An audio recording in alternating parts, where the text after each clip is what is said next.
अच्छा, मैंने सुना है कि रिंगवर्म जो होता है डॉक्टर साहब, ये सिर्फ इंसानों तक महदूद नहीं बल्कि जानवरों में भी देखा गया है ये रिंगवर्म। जानवरों में होता है और इंसानों में खास करके 3 किस्म के हैं जो रिंगवर्म कहते हैं, ये इन्फेक्शन करते हैं। उसमें हो गया ट्राइकोफाइटोन और एपिडर्मोफाइटोन और ये एक और है। तो ये 3 खास करके इन्फेक्शन करते हैं। ये एक किस्म के फंगस हैं, इन्हें मॉल हैं, जो जिस्म के जहाँ पे नमी ज़्यादा होता है, जैसे मान लीजिए पैर हो गया तो वहाँ पर नमी भी है, थोड़ा सा जूते के अंदर अगर पैर लंबे अरसे तक हो तो वहाँ पर थोड़ा नमी गर्मी होता है तो पसीना आता है, तो वहाँ पर ये फंगस ग्रो करने लगते हैं। तो ये भी 4-5 किस्म के हैं। ऐसे जैसे सर पे, ये सर के बाल पे अगर ये सर पे इन्फेक्शन हो गया तो इसे हम लोग टीनिया कैपिटिस कहते हैं। और अगर ये पैर में हो गया तो इसे हम लोग टीनिया पेडिस कहते हैं। अगर जिसमें और जगह हो गया तो टीनिया कॉर्पोरिस कहते हैं। ठीक है। तो इस तरीके के उसके नाम है। जैसे दाढ़ी में हो गया तो उसका नाम टीनिया बार्बेई है। अच्छा, हर हिस्से का मुख्तलिफ जो है नाम है। डॉक्टर साहब, एक सवाल मैं पूछना चाहूंगी, रिंगवर्म और एक्जिमा तकरीबन देखने में दोनों एक जैसे लगते हैं। मिसाल के तौर पर उनकी जो हालत है देखने में एक जैसे लगती है, तो कोई रिंगवर्म की कोई खास अलामत है जिससे हम इस बात का अंदाजा लगा सकते हैं कि ये रिंगवर्म है, एक्जिमा नहीं है? एक्जिमा हो गया जैसे अल्तहाब, जैसे कि जिल्द पे लाल रंग आ गया, खुजली हो गया, थोड़ा सा उसमें तवर्रम हो गया, यानी थोड़ा सा सूजन हो गया, तो वो हो गया। ये जो रिंगवर्म का होता है, इसका जिस्म के अलग अलग हिस्सों में अलग अलग नक्शे होते हैं। अच्छा। जैसे कि पैर में हो गया तो पैर में जैसे फिसर जैसे आ जाएगा, चीरा जैसे हो जाएगा वहाँ पर स्किन का।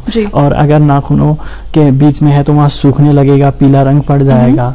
अगर जिस्म के और जगह जिल्द में है तो वो थोड़ा बढ़ेगा। जी, जैसे हम लोग यहाँ पर देख रहे हैं कि लाल रंग का धब्बा जैसे है, दाग जैसे है, वो धीरे धीरे छोटे साइज से बढ़ने लगेगा और बीच में थोड़ा सा अच्छा होने लगेगा, क्लियर होने लगेगा। और वो जो पेरिफेरी जो सर्कल है वो बढ़ते चला जाएगा। अच्छा, आसपास तो जी, ये अगर जिस्म के जिल्द में ऐसे होते हैं तो टीनिया कॉर्पोरिस हो गया, यानी कि जिस्म के जो मसल्स के ऊपर का जो स्किन है वहां पे होने लगा। सही। तो अगर पैर में हो जाए तो वहाँ सूखापन हो जाता है, स्केलिंग जैसे हो जाता है, जैसे सफेद खुश्क हो जाता है, जैसे कि थोड़ा सा बदशक्ल हो जाता है नाखून, और नाखून के अंदर पीले रंग का धब्बा दिखने लगता है, सफेद हो जाता है। और वो आप जितने भी आप सफाई करें उसकी, पैर धोएं या और चीज क्रीम लगाएं मामूली, तो ठीक नहीं होते हैं, वो वहाँ पे रहते हैं। तो ये लंबे अरसे तक इन्फेक्शन होता है। तो डॉक्टर साहब, इसमें मैं ये पूछना चाहूंगी, हम बच्चों की तरफ चलते हैं। बच्चे जो हैं, देखिए बड़े जो शायद अपना हाथ वाथ धोते हो, ठीक है, वो एक अलग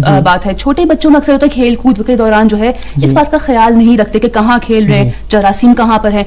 क्या जरासीम की वजह से भी रिंगवर्म हो सकता है इंसान को, या नहीं सिर्फ नमी ही इसकी खास वजह है?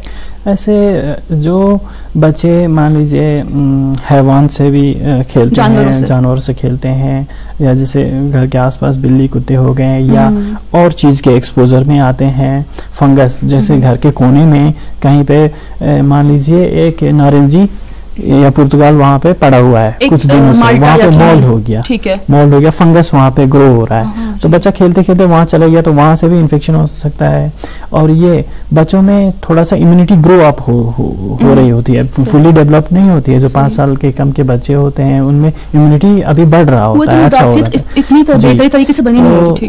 उस लिहाज से भी इनको, और दूसरे लोग जो हैं जिन्हें टी सेल इम्यूनिटी, बदन की जिस्म की बीमारी से लड़ने की ताकत थोड़ी कम होती है, उनको भी ये रिंगवर्म इन्फेक्शन होने लगता है। हो सकता है। जैसे कि कैंसर के कोई पेशेंट है, उनको ये हम लोग इलाज कर रहे हैं कैंसर का, तो उनको इम्यूनो सप्रेशन भी कभी कभी देते हैं, इम्यूनिटी कम करते हैं, तो उनको भी ये फंगस का इन्फेक्शन हो जाता है। यानी जिनकी कुव्वत मुदाफियत जो है वो सही तरह काम नहीं कर रही हो, यानी वो अपनी प्रॉपर तरीके से काम नहीं कर रही, तो उनको होने का खतरा है। एक और तस्वीर भी हम यहाँ पर देख रहे हैं, ये नाखून का देख सकते हैं, नाखून का है, जिसमें नाखून के जो ऊपर का हिस्सा है वहाँ पर पीला रंग पड़ गया है, और नीचे जर्द रंग का, पीले रंग का और लाल रंग का थोड़ा सा धब्बा हो गया है, नाखून बदशक्ल हो गया है।